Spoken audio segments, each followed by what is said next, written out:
el proyecto de reforma del gobierno que ha presentado para reformar la ley del Tribunal Constitucional. ¿Usted apoya esa reforma, Antonio? Hay que preguntar por qué ahora y por qué. Claro. ¿Y para qué?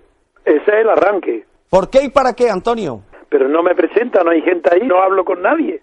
Está hablando conmigo, Antonio. Pero no hay otros invitados. No, hoy es el primer programa de la 5ª temporada, Antonio. Hoy no hemos tenido la oportunidad de contar con nadie en plato. Si no me importa, quiero saber dónde estoy, nada más. Vale. Está hablando conmigo, con Armando Robles. Armando Robles, venga. ¿Por qué y para qué esta reforma, Antonio, del Tribunal Constitucional?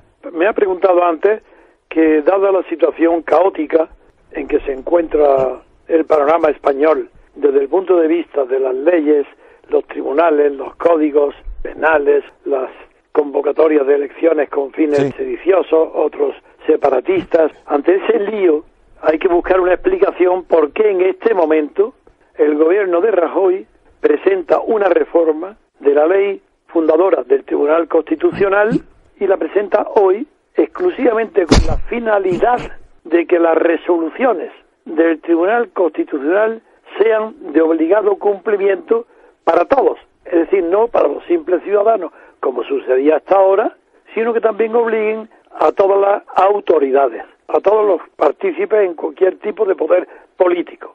Esto es tan raro que se comprende que la opinión pública, especialmente la prensa y también algunas radios, por sobre todo la prensa, busque una explicación y no la encuentra. Claro. Porque por un lado, toda la oposición, sin una sola excepción, critica que esta ley, este proyecto de ley de reforma presentada por el gobierno de Rajoy, sea, necesaria o conveniente. Bien, en cuanto a que sea necesaria, quiero responder enseguida a todos los que critican que claro que esta ley es necesaria, pero no ahora. Sí, claro. Todos dicen, en todos los países de Europa existen, claro, las resoluciones del Tribunal Constitucional. Pero, Antonio, si se da usted cuenta, una constante en los políticos... Es que no le oigo la voz, hay que gritar. Una constante de los políticos españoles de la democracia ha sido la improvisación en todas sus iniciativas. Es decir, primero generan el problema y luego tratan de parchear el problema, no tratan de evitar el problema. Pero yo estoy para explicar lo que nadie se atreve a explicar. Nadie, no es que no sepa, no se atreven, pero yo sí me atrevo. Y voy a explicar lo que comencé, y es que todos los países europeos que reconocen o que tienen un tribunal constitucional, todos contienen una norma haciendo de obligado cumplimiento las resoluciones de dicho tribunal. ¿Por qué en España no? Esa es la anomalía.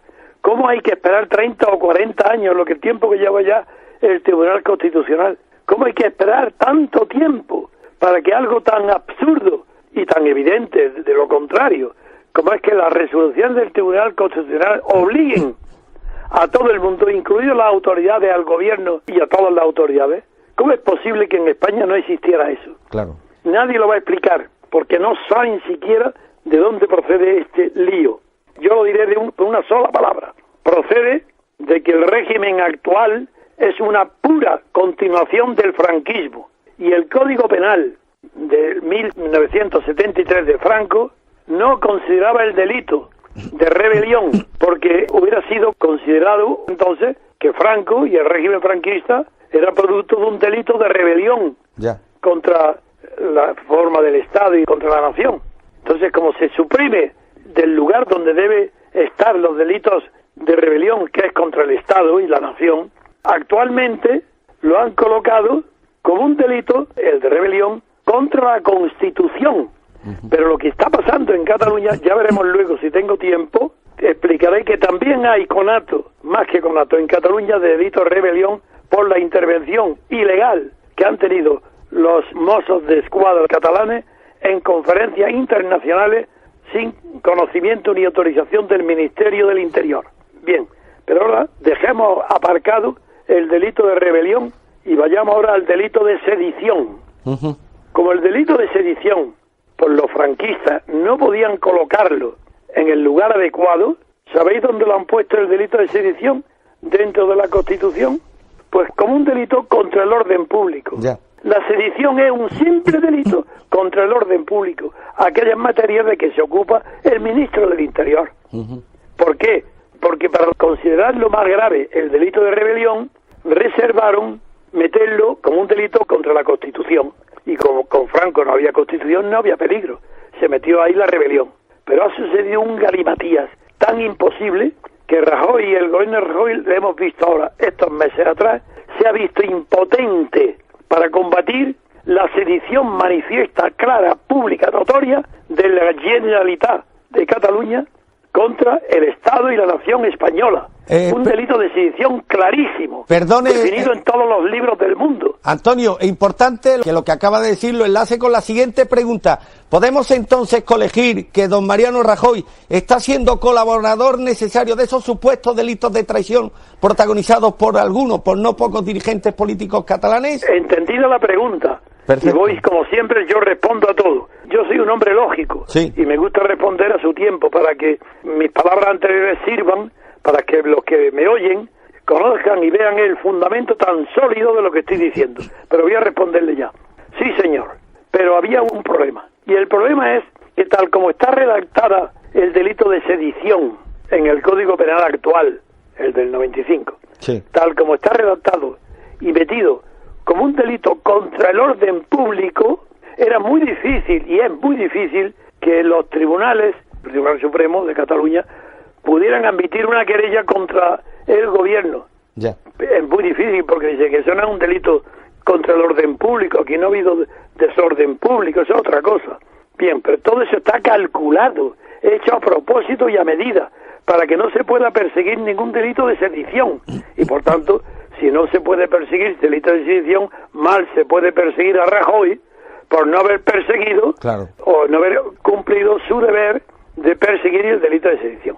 ¿Qué pasa con la rebelión? Igual, como es un delito contra la Constitución, la rebelión no es un delito contra el Estado, no, es un simple delito contra la Constitución, y eso lo pueden cometer los mozos de escuadra, porque si no hay Fuerza Armada, ese delito no cabe en el Código, no existe ese delito.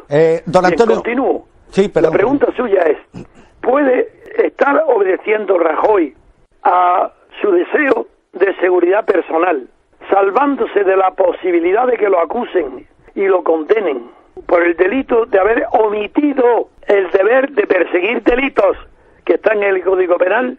Desde luego, de no haber perseguido el delito de sedición, sí. Del de rebelión todavía no está claro, porque la actuación de los mozos de escuadra, publicada en el diario El Mundo, sin conocimiento del Ministerio del Interior, ha sido publicada y consta en el Ministerio del Interior. Pero no tengo datos para poder afirmar que también ha habido un delito de rebelión. Lo que importa a la opinión pública y a todo el que me escucha es que sepa de una vez, no por un abogaducho, ni por un catedrático de constitucional, que no hay uno solo en España que se salve, ni un solo catedrático que sepa lo que es una constitución, ni que diga la verdad cuando habla de este tema. Pues voy a decirlo. Ya. Todos conocemos, don Antonio, su vinculación a lo largo de los años con la familia real española. De ahí la pregunta necesaria, además, ¿qué debería haber hecho o estar haciendo el rey Felipe VI que no haya hecho? Bueno, esa es otra cuestión, eso es más tonto y más ridículo. Pues naturalmente, si la Constitución española dice que el rey solamente puede arbitrar o moderar entre las instituciones, ¿qué mayor moderación o arbitraje cabe entre que el rey estaba obligado por la Constitución a intervenir públicamente entre la Generalitat y el gobierno para condenar la actuación de la Generalitat? Eso es evidente. Nadie lo dice porque tienen miedo, porque no se atreven a decir nadie la verdad. Pero yo voy a continuar mi discurso, que por ahí no iba. Usted con muy buena intención, pero me distrae del fin que persigo. Le dejo continuar. A todo el que me oye de que digo la verdad, pero no la verdad como una persona inteligente, sino la verdad como un jurista, como un abogado que conoce a la perfección el derecho constitucional y sé muy bien lo que está pasando. Entonces Rajoy, ¿por qué acude ahí? Con eso puedo terminar si quiere, porque ya con eso he completado mi respuesta.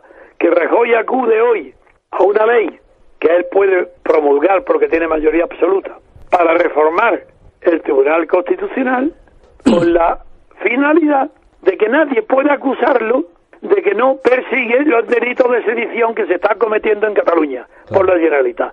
Porque él dirá, ¿cómo? La prueba es que cada vez que ha querido salirse de la legalidad Arturo Mas o la Generalitat, el gobierno español, ha acudido al Tribunal Constitucional y el Tribunal Constitucional le ha advertido a la Generalitat, ha suspendido los acuerdos de la Generalitat sediciosos, los ha suspendido y además ha hecho la advertencia de que sus resoluciones tienen que cumplirse. Pero eso no ha sido admitido, porque la legislación española es muy mala y admite esa queja de muchos jueces o tribunales o la propia Generalitat de que no tiene autoridad el Tribunal Constitucional para imponer sus resoluciones. De ahí que Rajoy, consciente de lo que ha pasado a propósito de las últimas elecciones aquellas del 9N, aleccionado por lo que pasó allí, ahora reforma el Tribunal Constitucional para darle fuerza coactiva a las resoluciones penales, incluso por vía penal y no solo administrativa, antes de que se produzca la elección plebiscitaria catalana. Sí, Esa es mi explicación. Repito, resumo. 1. Rajoy tiene miedo de ser perseguido por omitir su deber de perseguir un delito. Segundo, se ha dado cuenta de ese vacío, de ese miedo, cuando en las elecciones fallidas del referéndum catalán, del 9N, se dio cuenta que tuvo que acudir al Tribunal Constitucional y que el Tribunal Constitucional no tenía en la ley facultades, poder coactivo, fuerza coactiva para imponer a la Generalitat sus sanciones, incluso considerando como delictiva la oposición, la rebeldía clara de una autoridad contra la resolución del Tribunal Constitucional. Y esa es la razón por la cual hoy ha presentado esa reforma, que evidentemente que es lógica y que existe en todos los países, pero no ahora, sino cuando se aprueba el Tribunal Constitucional, cuando nace ya con ese vigor, con esa fuerza, no ahora. ¿Y por qué ahora tan tardía? Porque antes nadie se atrevía a hablar de delitos de sedición y rebelión. Don Antonio, una última cuestión. Hable alto, que no oigo nada. Esto no puede ser. Esto me escucha mejor. Técnico muy grave. No oigo nada, dígame. ¿Qué ocurrirá en las elecciones plebiscitarias del día 28? Yo no soy adivino. Esa pregunta a mí nada. ¿Cuál será el horizonte? ¿Cuál podrá ser el horizonte de Cataluña y del resto de España en función de estos resultados? Pero si es que yo no sé, yo no puedo contestar a esas preguntas. Eso pregúntale a los que calculan y cuecen las encuestas y a los periodistas. Yo soy un pensador político. Eso a mí no me interesa. Ya. ¿Tiene usted esperanza, don Antonio, en que alguna vez el imperio de la ley prevalezca en las resoluciones políticas de este país? En eso no. Lo que tengo esperanza es que un día en España triunfará la libertad colectiva, la política, la pública, no la individual, no la de los derechos individuales, la libertad constituyente, la libertad política colectiva. Esa es la que yo espero que triunfe. Y si eso triunfa, el imperio de la ley no es nada, es una pura consecuencia anecdótica de lo que es la democracia, que en España cero, nada, es una continuación oligárquica del franquismo. Pues, don Antonio, si me lo permite, seguiremos hablando en próximas semanas de este y de otros... Pero le ruego, de otros si no temas corrige lo del teléfono, no me llame. ¿Perdón? Porque me cuesta mucho trabajo lo que he hecho. Ah, bueno, sí, vale. Son imponderables técnicos, Antonio. Ahí bien, sí que bueno, no podemos es que hacer nada. Es muy desagradable. Vale. No oigo su voz. En fin. Bien. Gracias y hasta pronto. Gracias Antonio. a vosotros por llamarme. Antonio García, Trevijano.